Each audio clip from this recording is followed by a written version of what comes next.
Sammy though, Paloma kick! Collapses into the cover! Zayn's got the...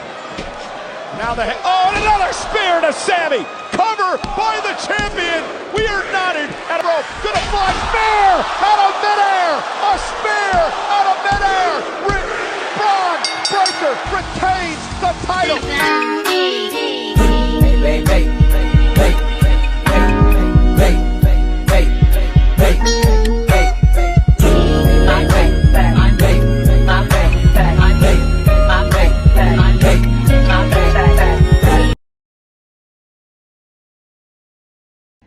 Hey, what's going on YouTube land? It's your boy TJ and welcome to my YouTube channel Wrestling Nostalgia, where I get my reviews on WWE shows and PLE events. And today we are going to be reviewing Raw, August 12, 2024. But before I get into my review, just go ahead and get the thumbs up and like. It helps push my video through the algorithm. Without further ado, let's go ahead and get into my review.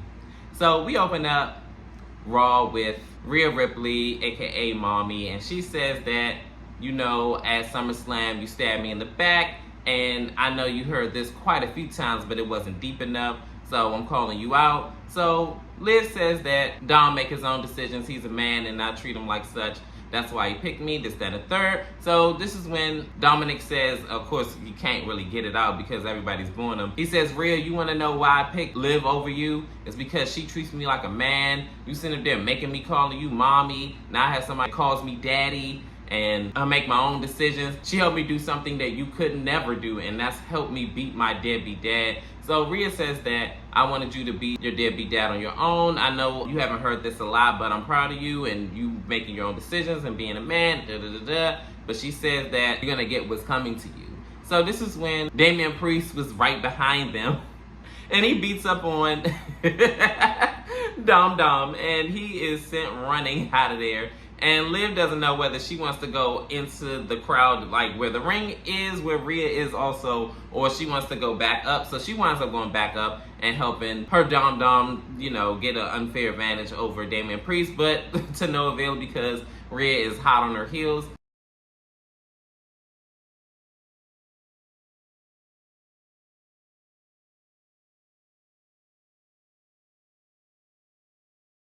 And we are here in the first match. It is Damian Priest versus Carlito.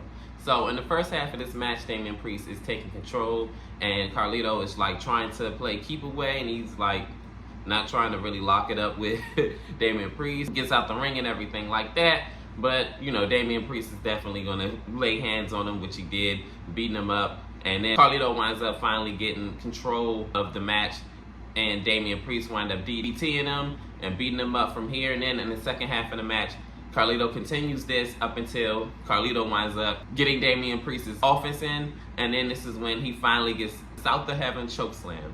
And 1, 2, 3, Damian Priest wins this match. Then he gets attacked from behind in the rest of Judgment Day. Rhea Ripley comes out as well, and she shoos away Liv Morgan. And while she's in the process of going to the ring and trying to fight Liv, she low blows Carlito.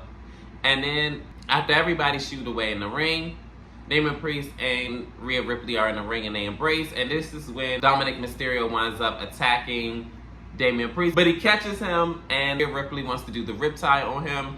But of course, Liv Morgan saves him, and this is where this segment ends.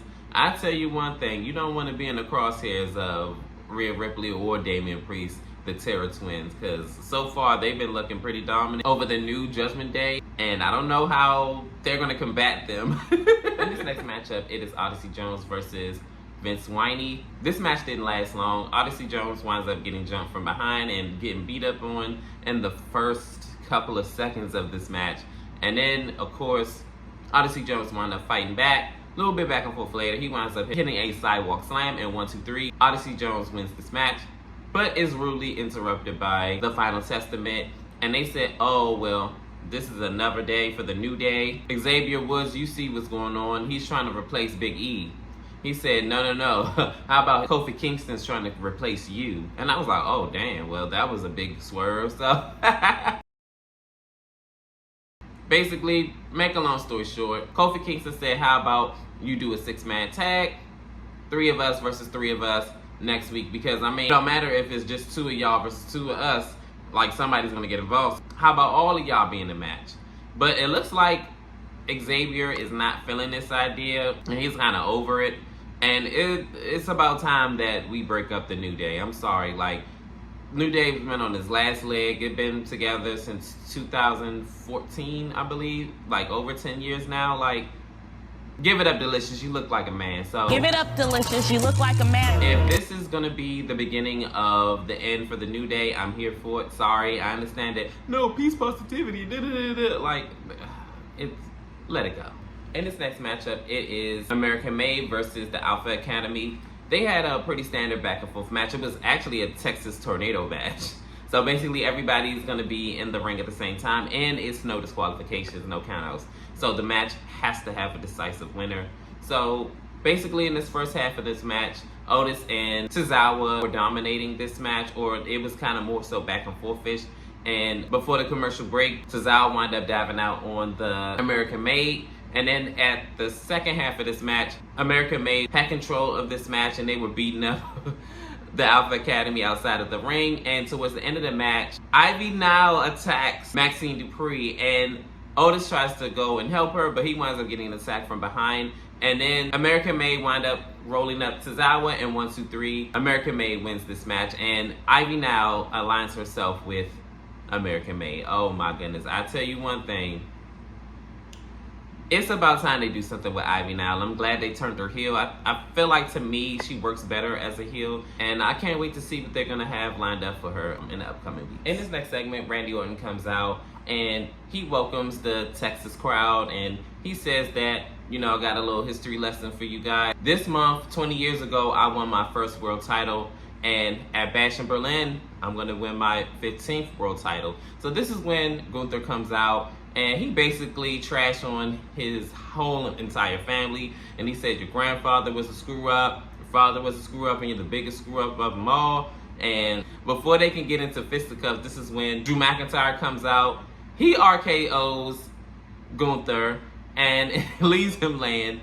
Then this is when CM Punk comes out and beats up on Drew McIntyre with a belt. I was like, you gotta be kidding me, bro.